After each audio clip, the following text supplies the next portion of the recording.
नमस्कार, आप देख रहे हैं मध्य प्रदेश की बात। मैं हूं आपके साथ राहुल सौमित्र। निकाय और पंचायत चुनाव 2023 विधानसभा चुनाव का सेमीफाइनल है। ये कांग्रेस और बीजेपी दोनों मानती हैं, डंके की चोट पे ये बात कहती भी हैं। और इस चुनाव की अहमियत देखिए कि दोनों दलों के प्रत्याशियों की पहली और आखिरी योग्यता क्या है। यही कि वो जिताऊ कैंडिडेट होना चाहिए। अब वो विधायक का बेटा हो, विधायक की पत्नी हो या स्वयं विधायक हो, इससे कोई मतलब नहीं है। मतलब बस जीत से है। तो सवाल यहां पर यह है कि ये बड़ी बड़ी बातें होती हैं, चिंतन शिविर होता है, परिवारवाद, माफियावाद, एक नेता दो पदों पे नहीं रह सकता है, यह भी कहा जाता है। तो जनता ये पूछ रही है, मध्य प्रदेश की जनता, कि क्या यह बस कहने की बात है?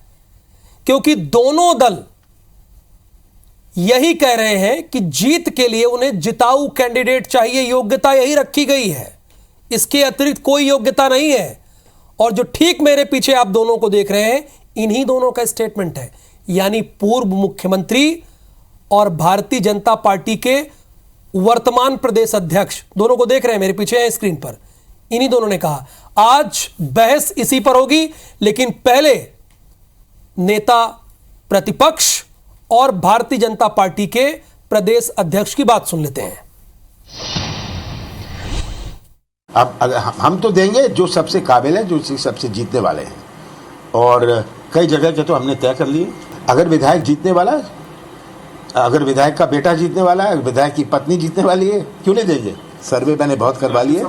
और सर्वे कैसे होते हैं, इसका ज्ञान मैं भारतीय जनता पार्टी को दे सकता हूँ। हमारा जो नेतृत्व है वो मिलकर के तय करेगा कौन कार्यकर्ता हमारे नगर निकाय से लेकर के नगर पालिका, नगर पंचायत, सभी स्थानों पर। और कमलनाथ जी तो पंचायत छोड़ करके भाग गए। जो चुनाव जीतेगा, जो चुनाव अच्छे से विकास में जिसकी भूमिका बनेगी, अच्छे कार्यकर्ता चुनाव लड़ेंगे, वो कोई भी हो सकता है। तो फिलहाल आपको स्क्रीन पर हमारे साथ दो मेहमान दिख रहे हैं, लेकिन तीन मेहमान हैं। शंकरलाल तिवारी जी हैं, पूर्व विधायक है भारतीय जनता पार्टी की, थोड़ी देर में हमारे साथ जुड़ जाएंगे। अजय सिंह यादव जी हैं, कांग्रेस नेता हैं, जो आप देख रहे हैं। नमस्कार अजय सिंह जी। और दिनेश गुप्ता जी हैं, वरिष्ठ पत्रकार हैं, हमारे साथ जुड़े हुए हैं। अजय जी, निकाय चुनाव में जीत का क्या एक ही फॉर्मूला है कि बस जिताऊ कैंडिडेट हो, चाहे विधायक हो, विधायक की पत्नी हो, विधायक का बेटा हो, सभी को टिकट मिल जाएगा क्या? देखिए राहुल जी, कांग्रेस पार्टी कथनी और करनी में अंतर नहीं करती। हम पाखंड नहीं करते हैं भारतीय जनता पार्टी की तरह। प्रत्येक पार्टी के लिए चुनाव में जिताऊ की प्राथमिकता सबसे ऊपर होती है, चाहे कांग्रेस हो चाहे भारतीय जनता पार्टी हो। लेकिन भारतीय जनता पार्टी नाटक नौटंकी करती है, कहने में अपने सिद्धांतों की बात करती है, और करती क्या है वो आज दिखाई दे रहा है। आज राज्यसभा की एक उम्मीदवार घोषित हुई, कौन बनी? भेरूलाल पाटीदार जी, पूर्व विधानसभा उपाध्यक्ष की पुत्री कविता पाटीदार। ये होता है परिवारवाद। और भारतीय जनता पार्टी के नेता परिवारवाद के खिलाफ बड़ी बड़ी सिद्धांतों की बातें करते हैं। लेकिन कांग्रेस पार्टी स्पष्ट तौर पर कहती है कि राजनीति में प्रत्याशी के जिताऊ होने की क्षमता बहुत महत्वपूर्ण है। अगर कोई किसी परिवार का व्यक्ति है और वो जनता के बीच में लोकप्रिय है, चुनाव जीत सकता है, तो उसको निश्चित ही मौका दिया जाएगा। परिवार का होना उसके लिए किसी तरह का कमी या दोष नहीं माना जा सकता है, यही प्राथमिकता है। तो सर, हम कहाँ दोष मान रहे हैं, लेकिन आप ही लोग चिंतन शिविर करते हैं, उसमें बड़ी बड़ी बातें कहते हैं, फिर उसके बाद ये चीजें सामने आ जाती है। मैं दोनों दलों से कह रहा हूं, किसी एक दल की बात नहीं कर रहा हूं। देखिए फार्मूला तो आज ये है ना कि जिताऊ कैंडिडेट चाहिए, बस।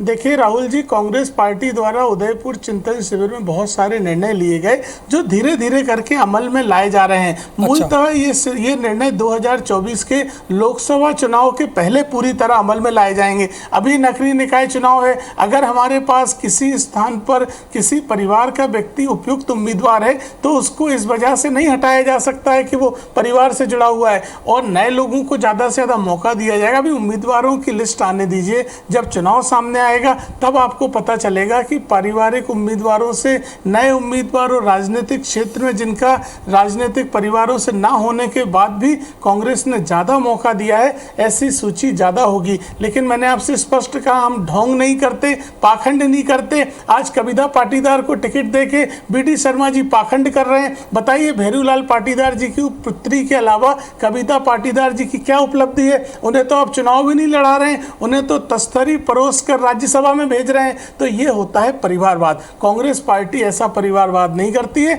जनता के सर्वे के आधार पर जो लोकप्रिय हैं उन्हीं लोगों को उम्मीदवार बनाया जाएगा। परिवार का होना किसी का दोष नहीं हो सकता है। ठीक है अजय जी, यानी आप ये कह रहे हैं कि वो लच्छेदार बातें करते हैं और आप सीधे सीधे बातें करते हैं, लेकिन करते आप दोनों लोग वही है ना?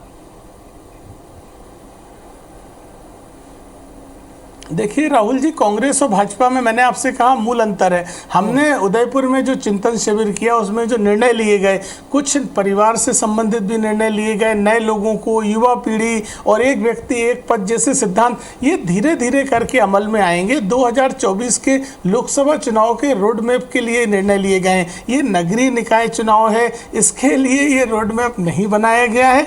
आने वाले समय में धीरे धीरे आप देखेंगे कि नए लोगों की बड़ी भारी तादाद कांग्रेस पार्टी में दिखाई देगी और हम सारे निर्णयों को अमल करेंगे। कांग्रेस पार्टी पूरी गंभीर, पूरी मजबूती के साथ कमलनाथ जी के नेतृत्व में मध्य प्रदेश में काम कर रही है। मध्य प्रदेश की जनता का विश्वास कमलनाथ जी और कांग्रेस पार्टी में है और नगरीय निकाय के उम्मीदवारों की घोषणा होने दीजिए। आपको दिखेगा कि नए लोगों को और ऐसे लोगों को जिनका किसी राजनीतिक परिवार से कोई ताल्लुक नहीं रहा है, उनको हमने ज़्यादा से ज़्यादा मौके दिए हैं। केवल हमारे अध्यक्ष जी, हमारे नेता का ये कहना है कि परिवार का होने की वजह से किसी की उम्मीदवारी दरकिनार नहीं की जा सकती है। अगर वो उस क्षेत्र में सबसे उपयुक्त उम्मीदवार है, राजनीतिक परिवार से जुड़ा हुआ भी रहा है, तो भी उसको उम्मीदवार बनाया जाएगा। ये किसी का ड्रॉबैक नहीं बनाया जा सकता है। यही मैंने आपसे कहा, हम झूठ ठीक है, यही बात आपने मुझसे कहा, मध्य प्रदेश की जनता से कहा।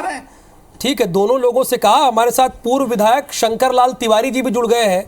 दरअसल शंकर लाल तिवारी जी, आज रविवार को ये बहस इसीलिए आयोजित की गई है कि दोनों दलों को निकाय चुनाव में और पंचायत चुनाव में कैंडिडेट जो चाहिए वो जिताऊ चाहिए, एक ही शर्त है। और कांग्रेस ने तो यहां तक कह दिया कि चाहे विधायक हो, विधायक का बेटा हो या विधायक की पत्नी हो, अगर जिताऊ है तो टिकट इन्हें भी दिया जाएगा। आपका इस पर क्या कहना है? मेरा इस पर विशेष कुछ कहना नहीं है राहुल जी। पहले आपको नमस्कार करता हूं। नमस्कार। और मेरा ये कहना है कि कांग्रेस किसी तरह अपने आप को चुनाव लड़ने लायक बना ले, प्रत्याशियों को खड़ा कर ले, और एक विपक्ष की भूमिका तो वो मध्य प्रदेश में निभा नहीं पाया। पर चुनाव के समय कम से कम कांग्रेस पार्टी के प्रत्याशी सभी जगह आ जाए। अभी मैं सुन रहा था, पूर्व में थोड़ी सा सुन पाया हूँ, भाई साहब को तो बोल रहे थे, वो कह रहे थे हम ऐसे नए नए लोगों को लाएंगे जिनका कभी कोई राजनीति से वास्ता नहीं रहा। ऐसे नए नए लोगों को वो प्रकट कर देंगे नगरीय निकाय और पंचायत के चुनाव में, और वो जैसे प्रकट होंगे तो कांग्रेस एकदम बल्ले बल्ले हो जाएगी। अरे भाई साहब, सच ये है कि आप चुनाव कराने नहीं देना चाहते थे। आप हाईकोर्ट गए इन चुनावों को रोकने के लिए, आप सुप्रीम कोर्ट गए इन चुनावों को रोकने के लिए। ये तो प्रदेश के मुख्यमंत्री शिवराज सिंह जी और शंकर लाल जी, देखिए विषयांतर न हो, ये देखिए वरना बोलने लगेंगे। आप तो विधानसभा की परिपाटी जानते हैं सर, वैसे भी सेम डिबेट की परिपाटी होती है, विषय पर बने रहना, तो विषयांतर ना हो, ये नहीं तो दूसरे मेहमान बोलने लगेंगे बीच में। राहुल जी मेरे को क्षमा करिएगा, बोलेंगे वो वैसे भी, क्योंकि उनके पास विषय पर बोलने के लिए कुछ है नहीं। अच्छा। करने के लिए कुछ है नहीं। पर क्योंकि आपने कहा है इसलिए आपसे व्यक्तिगत कह रहा हूँ, विधानसभा की परिपाटी में थोड़ी बहुत टोकना होता है वस्तु स्थिति पर, पर विधानसभा की परिपाटी पर और डिबेट में बड़ा अंतर है। डिबेट में एक वक्ता को सुनना चाहिए और दूसरे वक्ता का अवसर पर जवाब देना चाहिए। मैं आपसे ये कह रहा था कि कांग्रेस किसी को भी प्रत्याशी बनना है। कांग्रेस इस हालत में है कि सब दूर कैंडिडेट नहीं खड़े हो पा। कांग्रेस के पास प्रत्याशियों का टोटा है।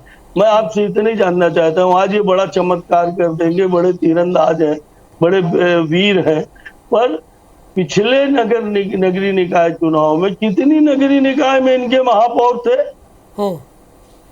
पर प्रदेश के अंदर ये जवाब दें अपने बात पे कि कितनी नगरीय निकायों में इनके महापौर थे, कितनी नगर पालिकाओं में इनके अध्यक्ष थे, प्रदेश के अंदर कितने जिला पंचायत के अध्यक्ष कांग्रेस के थे?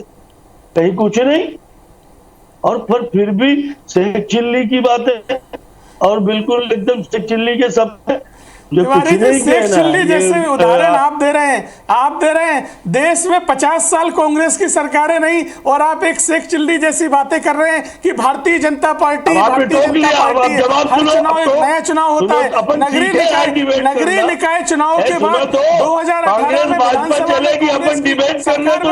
हमारी सरकार चुनावों के बाद आपने 50 साल की बात करी, आपने 50 साल राज किया मध्य प्रदेश के अंदर। एक ओबीसी मुख्यमंत्री, पंचायतों के एक मुख्यमंत्री आप प्रदेश की पिछड़े वर्ग से प्रदेश के अंदर नहीं बना पाए। ये भारतीय जनता पार्टी है तो जात पात पर विश्वास नहीं करती और पिछड़ों को, अनुसूचित जाति जनजाति को समाज की मुख्य धारा में अंत्योदय के माध्यम से ला रही है।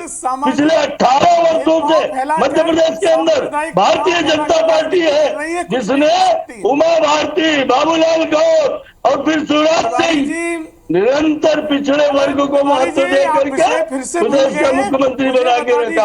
आप एक मुख्यमंत्री का नाम बताइए ना। मुझे याद है सुभाष सिंह सोलंकी मुख्यमंत्री हो रहे थे, अर्जुन सिंह की गाज उन पर गिर पड़ी।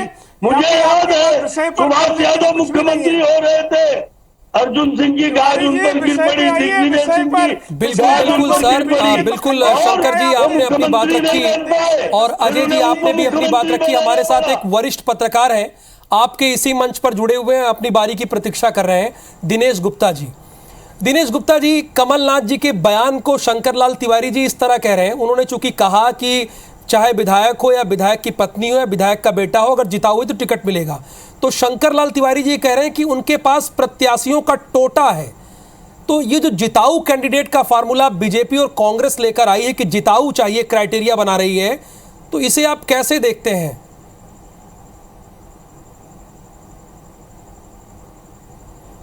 देखिए राहुल जी, विनेबिलिटी तो हर पार्टी में होती है, लेकिन इसके बावजूद आप देखते हैं कि पार्टियां चुनाव हार जाती हैं और कई बार सरकार भी उनके हाथ से निकल जाती है। यदि विनेबिलिटी के आधार पर ही टिकट देते तो शायद नेक टू नेक हमेशा चुनाव होते, लेकिन होते नहीं है।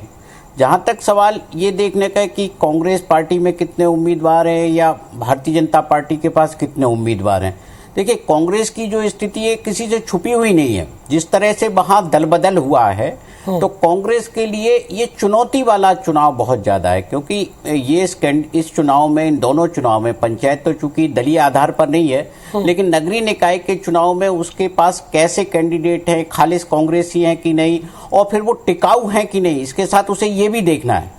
तो उसकी तो चुनौती ये है कि उसके लिए पर्याप्त ऐसा जिताऊ उम्मीदवार हो, टिकाऊ भी हो। उसके लिए तो दो क्राइटेरिया बहुत महत्वपूर्ण है।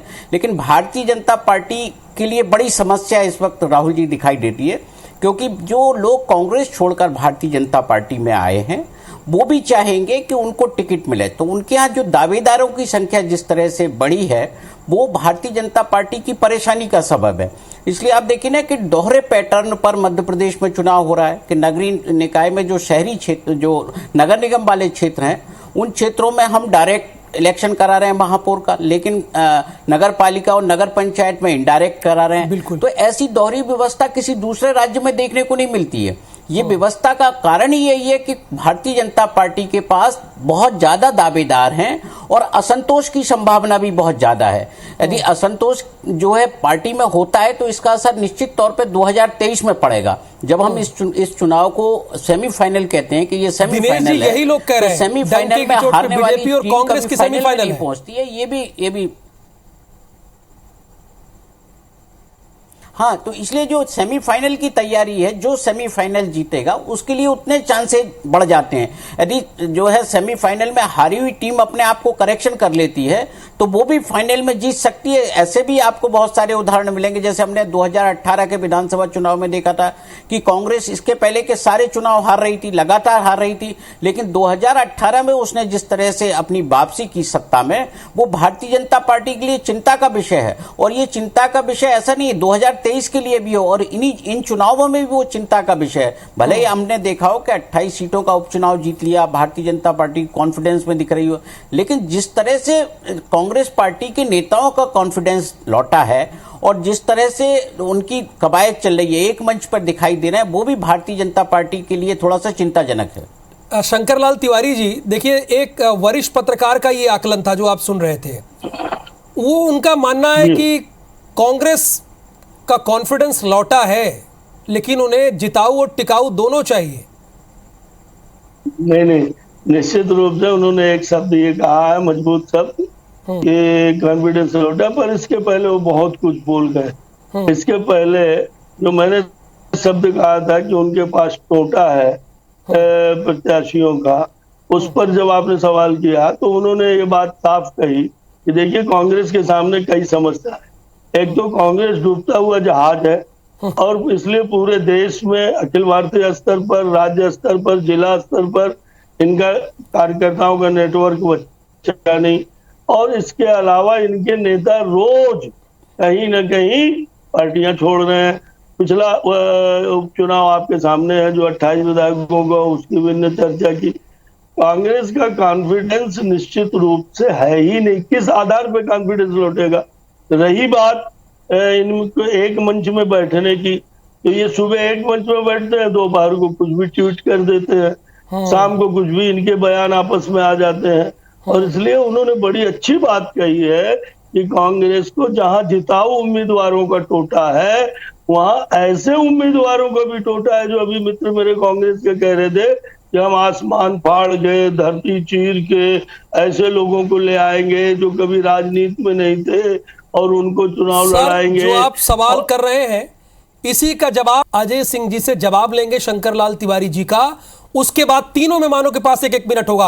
अजय जी, जवाब दीजिए आप शंकर जी के सवालों का। देखिए राहुल जी, भारतीय जनता पार्टी के नेता शंकरलाल तिवारी जी को मैं वरिष्ठ विधायक रहे हैं, समझता था कि वो तार्किक बात करेंगे। मध्य प्रदेश में पिछले 2 सालों में 30 उपचुनाव हुए। सभी चुनावों में भारतीय जनता पार्टी ने दल बदलुओं को टिकट दिए, अपनी किसी कार्यकर्ता को टिकट नहीं दिया। और ये बात कर रहे हैं कि कांग्रेस में नेताओं का टोटा है। अरे टोटा आपके पास है, इसलिए आपको दल बदलुओं को लाना पड़ता है और उनके सहारे आपकी राजनीति चल रही है। भारतीय जनता पार्टी, अगर शंकरलाल तिवारी जी के जिले से ही बात करूं मैं, रैगांव में अभी 4 महीने पहले उपचुनाव हुआ, जो सीट हम 30 साल से हार रहे थे, वो सीट भी भारतीय जनता पार्टी की जमीन खिसक गई और 15,000 वोटों से कांग्रेस जीत के आई। तो भारतीय जनता पार्टी अपना घर देखे कि जनता उनका साथ छोड़ती जा रही है। शंकरलाल जी, यहां पर अजय जी कह रहे हैं कि आपकी जमीन खिसक गई है और आप दल बदलुओं के सहारे हैं। ये दूसरी बात नेता का कहना है। राहुल जी, मेरी बात पूरी हो जाने दीजिए। साथ में 8 के अलावा 3 विधानसभाओं देखिए, रैगांव पूरी तरीके से हारी है। बिल्कुल नहीं है, लोकसभा के चुनाव बिल्कुल नहीं है। तिवारी जी बताइए कौन सी में बैठने वाले? बिल्कुल नहीं है, बिल्कुल नहीं। खंडवा में आप 5 लाख से 50,000 पर रह गए। 5 लाख वोटों की बढ़त केवल 50,000 की बची, तो कौन हारा आप बताइए? अरे आप बताइए। कपिल सिब्बल चले गए सभा में। 5 लाख से जीती हुई सीट केवल 50,000 कपिल सिब्बल सभा में चले गए, उखाड़ के फेंकेगी जनता। कुल 25,000 से जीते थे लोकसभा। 8 साल पहले का हिसाब बताइए। 8 साल पहले कपिल सिब्बल कहाँ गए? जो वादे किए थे पूरे क्यों नहीं किए? कपिल सिब्बल कहाँ गए? हिसाब दीजिए, हिसाब। आप केवल आप हिसाब दीजिए कांग्रेस पार्टी की छोड़िए, जनता हिसाब गांव चुनाव में पार्टी चलती है भारतीय जनता पार्टी व्यक्ति से नहीं एक चलती तरफा है। जीत तिवारी जी, आप दिखाएगी। जैसे व्यक्ति से एक तरफा जीत गैर जिम्मेदारी पंचायत चुनावों में करता था और भाजपा पार्टी चलती है नगरीय निकाय चुनाव में भाजपा एक तरफा जीत नहीं चलती करेगी। है। आज अखिलेश जी नहीं है सिर्फ तो भी षड्यंत्र पार्टी की चल रही है, राजनीति और भ्रम अटल जी फैलाने नहीं है की तो भी आपकी राजनीति पार्टी चल और रही है। फेक चिल्ली इसीलिए की बात कांग्रेस कर पार्टी रही है। अपने सिद्धांतों से चलती है। आप ये बात समझना पड़ेगा आपको। कपिल सिब्बल कहाँ चले आपके गए? पास कोई किस सिद्धांत सिद्धांत नहीं है। में? 8 साल पहले का कपिल हिसाब सिब्बल दीजिए। किस सिद्धांत में चले गए? तिवारी जी, ये खरीद फरोख्त पे कपिल आप लोगों सिब्बल का पर ध्यान सर देता है। सर हम आप दोनों पे का ध्यान नहीं देते। Time is over sir. Shankarlal Tiwari ji, आपका भी समय समाप्त। अजय सिंह यादव जी, आपका भी समय समाप्त। दिनेश गुप्ता जी के पास समय है। दिनेश जी, बहुत इंपॉर्टेंट चुनाव होता है निकाय और पंचायत का। आप भी देख रहे हैं कि कितनी पानी की समस्या है, सड़क की समस्या है। अगर बेहतर उम्मीदवार चुनकर आएगा तो जाहिर सी बात है गांव और शहर की समस्या का हल होगा। लेकिन जो जिताऊ पर दांव खेला जा रहा है, तो आप भी जान रहे हैं कि जिताऊ कैसे होता है। इस पर आप क्या कहेंगे दोनों दलों की तरफ से?